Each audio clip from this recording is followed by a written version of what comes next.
This is trying to get access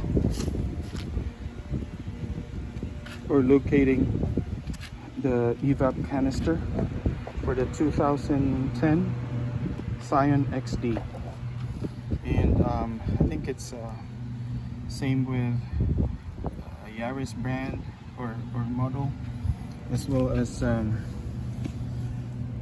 the 2000, I believe 2006 to 2014 XD. So this is where you'll find it. To access it or to remove it or to replace it, I found out that you don't need to raise the vehicle.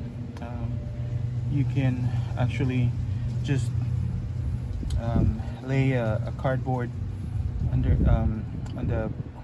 on the ground, on the slab, and then you can just slide in beneath the vehicle. Okay,